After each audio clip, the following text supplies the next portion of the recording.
लेकिन इससे पहले मैं आपको एक हारून रशीद साहब एक संजीदा और बड़े सीनियर सहाफ़ी हैं, उन्होंने एक बात कही जिसमें ये सारी कहानी जो है इस हुकूमत के क़याम की ये शुरू होती है जब नवाज़ शरीफ साहब इस मुल्क से बाहर चले जाते हैं और इमरान खान साहब कहते हैं कि ताकतवर लोगों के नज़दीक करप्शन कोई मसला नहीं था।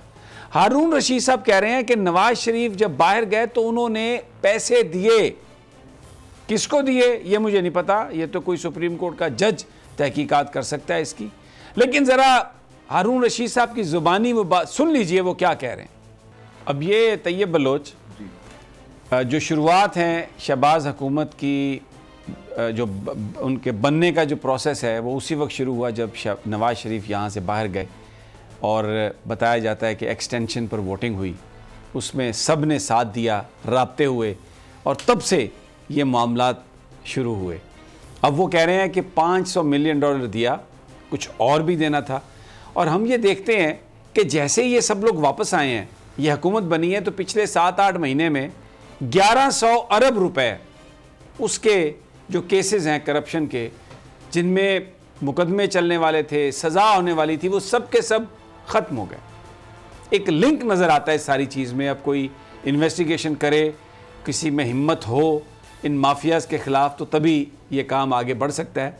जस्टिस अजमत सईद शेख साहब ने कहा था सिसिलियन माफिया, और खोसा साहब ने भी यही बात कही थी। एक तो ये आपके सामने चीज़ आ गई। दूसरा, जिस तरह इन्होंने पार्लियामान में कानून तब्दील करके अपने आप को NRO दिया, वो पर्सन स्पेसिफिक है, ग्रुप स्पेसिफिक है वो अमेंडमेंट, और सुप्रीम कोर्ट में उसकी समाअत हो रही है।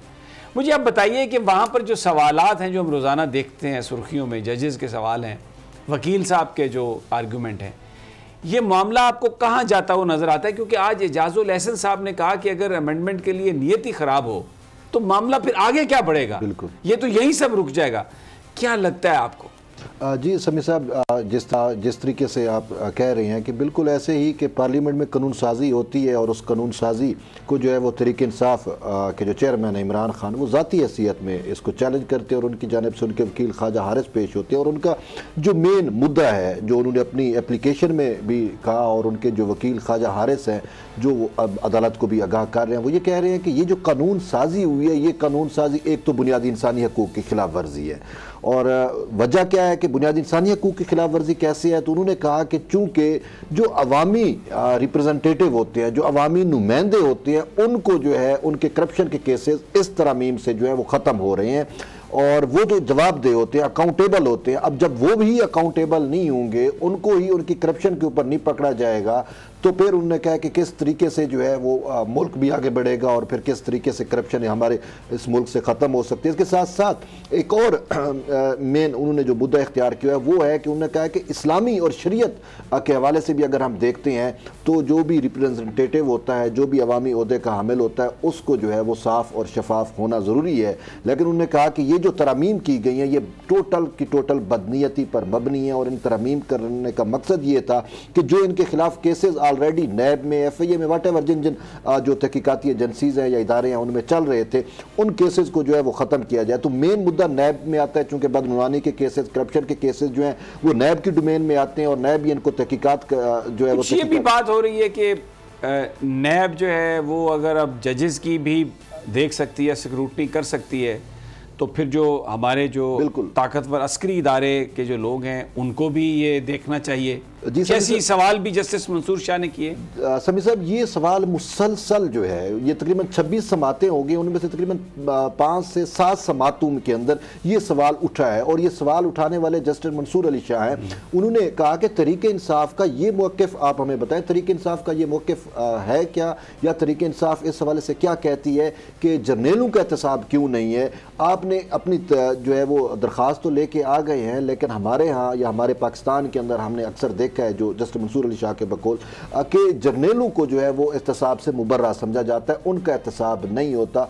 तो जब आप एहतसाब की बात कर रहे हैं, और तो फिर क्या उसमें ये जर्नेल जो है वो नहीं हो सकते? जब जजेस का एहतसाब हो सकता है, अवामी नुमाइंदे का हो सकता है, तो जर्नेलों का भी तो हो सकता है। तो इसका फिर आज एक जवाब तो ये तो खुद ख्वाजा हारिस ने कहा, उसने कहा कि असवा यार वली केस के अंदर सुप्रीम कोर्ट जो है वो इस हवाले से जो है अपना फैसला दे चुकी है। तमाम जस्टिस एजाजुल एहसन ने जो है वो वजाहत की।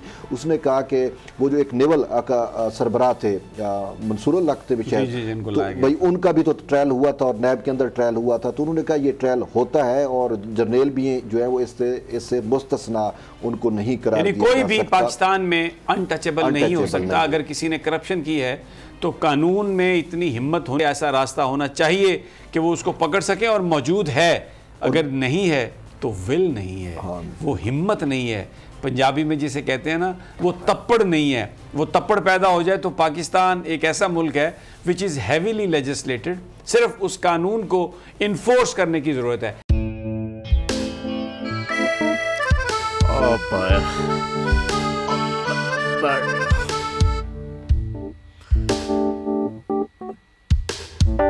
इंतशार से निकलने का वाहिद हल इंतखाबात हैं। हकीकी आज़ादी मार्च आज रवा। आयत के मुताबिक अगर आप उसको ये रिपोर्ट दे दे तो मैं आपको 3-4 सीटें दे दूंगा। मौलाना हाँ साहब, वो जो रिपोर्ट हमें दे दे, और वो जो नीली पीली चैनल है वो लगाए। जाओ शबाज। हम ऐसा टीवी देखते ही नहीं जिसका रिमोट हमारे हाथ में ना हो। और यहाँ पे कोई 2 नंबरी नहीं चलेगी। और हम कोई गुलाम है जो आप रिमोट मांगे हम दे दें?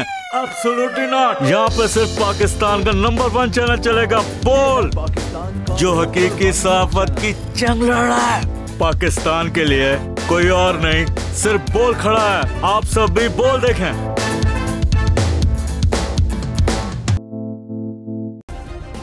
सब्सक्राइब करें और बेल दबाएं ताकि कोई खबर रह न जाए।